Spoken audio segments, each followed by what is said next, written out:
महाराष्ट्र के गवर्नर श्री भगत सिंह कोश्यारी जी, मुख्यमंत्री श्री उद्धव ठाकरे जी, उप मुख्यमंत्री श्री अजित पवार जी, श्री अशोक जी, नेता विपक्ष श्री देवेंद्र फडणवीस जी, यहाँ उपस्थित अन्य महानुभाव, देवी और सज्जनों, आज वट पूर्णिमा भी है और संत कबीर की जयंती भी है। सभी देशवासियों को मैं अनेक अनेक शुभकामनाएं देता हूं। एका अतिशय चांगला कार्यक्रमासाठी आपण आज सारे एकत्र आलो आहोत।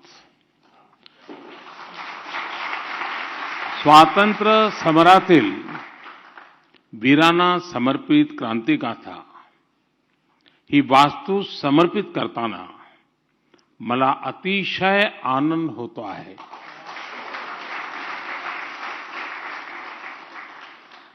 साथियों, महाराष्ट्र का राजभवन बीते दशकों में अनेक लोकतांत्रिक घटनाओं का साक्षी रहा है।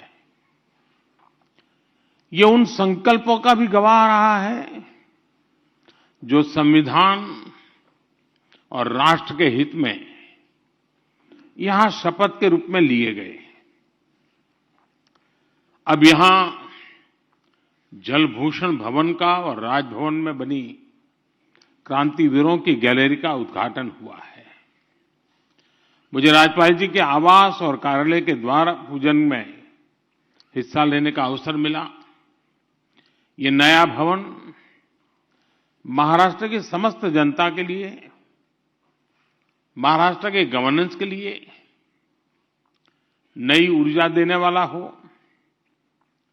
और जैसा गवर्नर साहब ने कहा कि राजभवन नहीं लोक भवन है, वो सच्चे अर्थ में जनता जनार्दन के लिए एक आशा की किरण बन के उभरेगा, ऐसा मेरा पूरा विश्वास है। और इस महत्वपूर्ण अवसर के लिए यहां के सभी बंधु बधाई के पात्र हैं। क्रांति गाथा से निर्माण से जुड़े इतिहासकार विक्रम संपत जी और दूसरे सभी साथियों को भी मैं अभिनंदन करता हूं। साथियों, मैं राजभवन में पहले भी अनेक बार आ चुका हूं। यहां कई बार रुकना भी हुआ है। मुझे खुशी है कि आपने इस भवन के इतने पुराने इतिहास को, इसके शिल्प को संजोते हुए आधुनिकता का एक स्वरूप अपनाया है।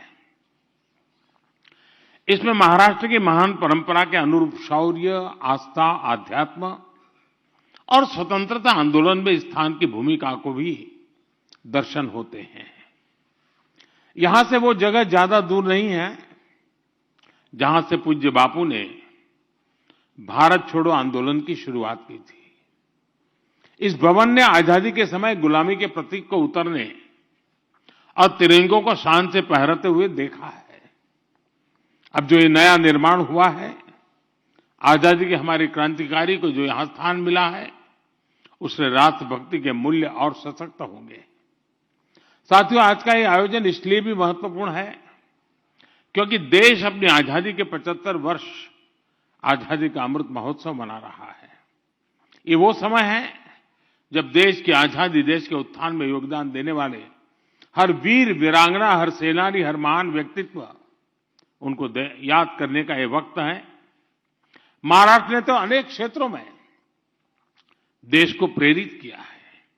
अगर हम सामाजिक क्रांतियों की बात करें तो जगत गुरु श्री संत तुकाराम महाराज से लेकर बाबा साहब आंबेडकर तक समाज सुधारकों की एक बहुत समृद्ध विरासत है। यहां आने से पहले मैं देहू में था, जहां संत तुकाराम शिला मंदिर के लोकार्पण का सौभाग्य मुझे मिला। महाराष्ट्र में संत ज्ञानेश्वर, संत नामदेव, समर्थ रामदास, संत चोखा मेला जैसे संतों ने देश को ऊर्जा दी है।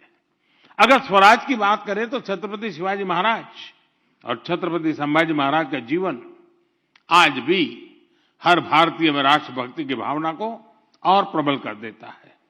जब आजादी की बात आती है तो महाराष्ट्र ने तो ऐसे अनगिनत वीर सेनानी दिए जिन्होंने अपना सब कुछ आजादी के यज्ञ में आहुत कर दिया। आज दरबार हॉल से मुझे समंदर का विस्तार दिख रहा है तो हमें स्वतंत्र वीर विनायक दामोदर सावरकर जी की वीरता का स्मरण आता है।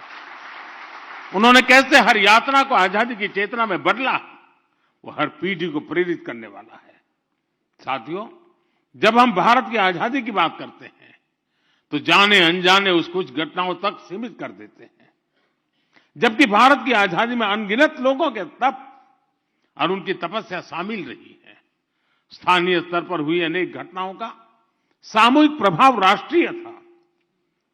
साधन अलग थे लेकिन संकल्प एक था। लोकमान्य तिलक ने अपने साधनों से, तो उन्हीं की प्रेरणा पाने वाले चापेकर बंधुओं ने अपने तरीके से आजादी की राह को प्रशस्त किया। वासुदेव बलवंत फड़के ने आप अपनी नौकरी छोड़कर सशस्त्र क्रांति का रास्ता अपनाया, तो वहीं मैडम भीखाजी कामा ने संपूर्णता भरे अपने जीवन का त्याग कर आजादी की अलग जगाई। हमारे आज के तिरंगे की प्रेरणा का जो स्रोत है, उस झंडे की प्रेरणा मैडम कामा और श्यामजी कृष्ण वर्मा जैसे सेनानी थे। सामाजिक, पारिवारिक, वैचारिक भूमिकाएं चाहे कोई भी रही हो, आंदोलन का स्थान चाहे देश विदेश में कहीं भी रहा हो, लक्ष्य एक था, भारत की संपूर्ण आजादी। साथियों, आजादी का जो हमारा आंदोलन था उसका स्वरूप लोकल भी था और ग्लोबल भी था। जैसे गदर पार्टी दिल से राष्ट्रीय भी थी लेकिन स्केल में ग्लोबल थी। श्यामजी कृष्ण वर्मा का इंडिया हाउस लंदन में भारतीयों का जमावड़ा का, लेकिन मिशन भारत की आजादी का था। नेताजी के नेतृत्व में आजाद हिंद सरकार भारतीय हितों के लिए समर्पित थी लेकिन उसका दायरा ग्लोबल था। यही कारण है कि भारत के स्वतंत्र आंदोलन ने दुनिया के अनेक देशों को आजादी के आंदोलन को प्रेरित किया। लोकल से ग्लोबल की यही भावना हमारे आत्मनिर्भर भारत अभियान की भी ताकत है। भारत के लोकल को आत्मनिर्भर अभियान से राष्ट्रीय और अंतर्राष्ट्रीय स्तर की पहचान दी जा रही है। मुझे विश्वास है क्रांतिवीरों की गैलरी से यहां आने वालों को राष्ट्रीय संकल्पों को सिद्ध करने की नई प्रेरणा मिलेगी। देश के लिए कुछ कर गुजरने की भावना बढ़ेगी। साथियों, बीते 7 दशकों में महाराष्ट्र ने राष्ट्र के विकास में हमेशा से महत्वपूर्ण भूमिका निभाई है। मुंबई तो सपनों का शहर है ही है। महाराष्ट्र के ऐसे अनेक शहर हैं जो 21वीं सदी में देश के ग्रोथ सेंटर होने वाले हैं। इसी सोच के साथ एक तरफ मुंबई के इंफ्रास्ट्रक्चर को आधुनिक बनाया जा रहा है तो साथ ही बाकी शहरों में भी आधुनिक सुविधाएं बढ़ाई जा रही है। आज जब हम मुंबई लोकल में होते हैं, अभूतपूर्व सुधार को देखते हैं, जब अनेक शहरों में मेट्रो नेटवर्क के विस्तार को देखते हैं, जब महाराष्ट्र के कोने कोने को आधुनिक नेशनल हाईवे से जुड़ते हुए देखते हैं, तो विकास की सकारात्मकता का एहसास होता है। हम सभी ये भी देख रहे हैं कि विकास की यात्रा में पीछे रह गए आदिवासी जिलों में भी आज विकास की नई आकांक्षा जागृत हुई है। साथियों, आजादी के इस अमृत काल में हम सभी को ये सुनिश्चित करना है कि हम जो भी काम कर रहे हैं, जो भी हमारी भूमिका है, वो हमारे राष्ट्रीय संकल्पों को मजबूत करें। यही भारत के तेज विकास का रास्ता है। इसलिए राष्ट्र के विकास में सबका प्रयास के आह्वान को मैं फिर दोहराना चाहता हूं। हमें एक राष्ट्र के रूप में परस्पर सहयोग और सहकार की भावना के साथ आगे बढ़ना है, एक दूसरे को बल देना है। इसी भावना के साथ एक बार फिर जल भूषण भवन को और क्रांतिवीरों की गैलरी के लिए भी मैं सबको बधाई देता हूं। और अब देखें, शायद दुनिया के लोग हमारी मजाक करेंगे कि राजभवन 75 साल से यहां गतिविधि चल रही है, लेकिन नीचे बंकर है वो 7 दशक तक किसी को पता नहीं चला। यानी हम कितने उदासीन हैं, हमारी अपनी विरासत के लिए कितने उदासीन है। खोज खोज कर हमारे इतिहास के पन्नों को समझना देश को इस दिशा में आजादी का अमृत महोत्सव एक कारण बने। मुझे याद है, अभी हमने भी श्यामजी कृष्ण वर्मा का चित्र में भी देखा। आप हैरान होंगे हमने किस प्रकार से देश में निर्णय किए हैं। श्यामजी कृष्ण वर्मा को लोकमान्य तिलक जी ने चिट्ठी लिखी थी और उनको कहा था कि मैं स्वातंत्र वीर सावरकर जैसे एक होनहार नौजवान को भेज रहा हूं, उसके रहने पढ़ने के प्रबंध में जरा आप मदद कीजिए। श्यामजी कृष्ण वर्मा वो व्यक्तित्व थे। स्वामी विवेकानंद जी उनसे साथ सत्संग किया करते थे और उन्होंने लंदन में इंडिया हाउस, जो क्रांतिकारियों की एक प्रकार से तीर्थ भूमि बन गया था, और अंग्रेजों के नाक के नीचे इंडिया हाउस में क्रांतिकारियों की गतिविधि होती थी। श्यामजी कृष्ण वर्मा जी का देहावसान 1930 में हुआ। 1930 में उनका स्वर्गवास हुआ और उन्होंने इच्छा व्यक्त की थी कि मेरे अस्थि संभाल के रखे जाएं और जब हिंदुस्तान आजाद हो तो आजाद हिंदुस्तान की उस धरती पर मेरे अस्थि ले जाए जाएं।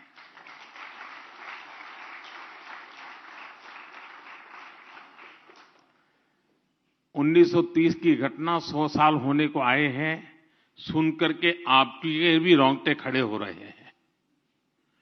लेकिन मेरे देश का दुर्भाग्य देखिए, 1930 में देश के लिए मर मिटने वाले व्यक्ति, जिसकी एकमात्र इच्छा थी कि आजाद भारत की धरती पर मेरे अस्थि जाएं ताकि आजादी का जो मेरा सपना है, मैं नहीं मेरे अस्थि अनुभव कर ले, और कोई अपेक्षा नहीं थी।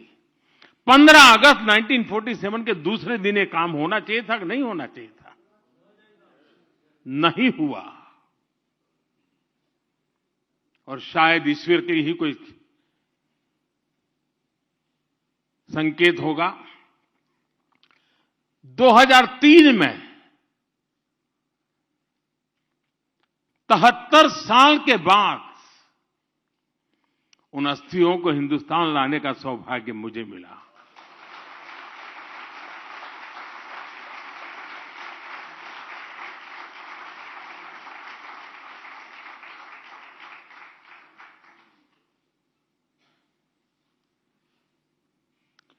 भारत मां के एक लाल के अस्थि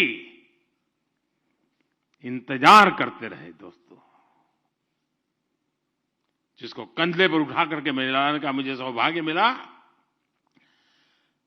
और यही मुंबई के एयरपोर्ट पर मैं लाकर के उतरा था यहां, और यहां से वीरांजलि यात्रा लेकर के मैं गुजरात गया था। और कच्छ मांडवी उनका जन्म स्थान, वहां आज वैसा ही इंडिया हाउस बनाया है जैसा लंदन में था।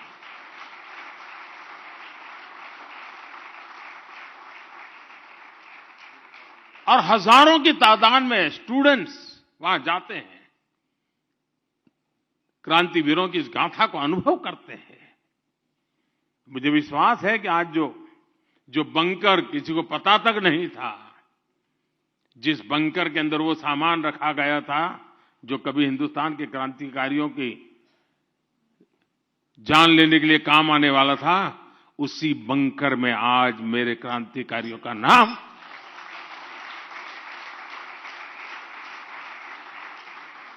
ये जज्बा होना चाहिए देशवासियों में जी, और तभी जाकर के देश की युवा पीढ़ी को प्रेरणा मिलती है। और इसलिए राजभवन का ये प्रयास बहुत ही अभिनंदनीय है। मैं खास करके शिक्षा विभाग के लोगों से आग्रह करूंगा कि हमारे स्टूडेंट्स को हम वहां तो ले जाते हैं, साल में एक बार टूर, 2 बार टूर करेंगे तो कोई बड़े बड़े पिकनिक प्लेस पर ले जाएंगे। थोड़ी आदत बना दें, कभी अंडमान निकोबार जाकर के उस जेल को देखें जहां वीर सावरकर ने अपनी जवानी खपाई थी। कभी इस बंकर में आकर के देखें कि कैसे कैसे वीर पुरुषों ने देश के लिए अपना जीवन खपा दिया था। अनगिनत लोगों ने इस आजादी के लिए जंग किया है और ये देश ऐसा है, 1200 साल की गुलामी काल में कोई ऐसा दिन नहीं होगा जब हिंदुस्तान के किसी न किसी कोने में आजादी की अलग न जगी हो जी। 1200 साल तक ये दिमाग, ये मिजाज इस देशवासियों का है। हमें उसे जानना है, पहचानना है और उसको जीने का फिर से एक बार प्रयास करना है और हम कर सकते हैं। साथियों, इसलिए आज का ये अवसर मैं अनेक रूप से महत्वपूर्ण मानता हूं। मैं चाहता हूं कि ये क्षेत्र सच अर्थ में देश की युवा पीढ़ी के प्रेरणा का केंद्र बने। मैं इस प्रयास के लिए सबको बधाई देते हुए, आप सबका धन्यवाद करते हुए मेरी वाणी को विराम देता हूं। एबीपी माझा, उघडा डोळे बघा नीट।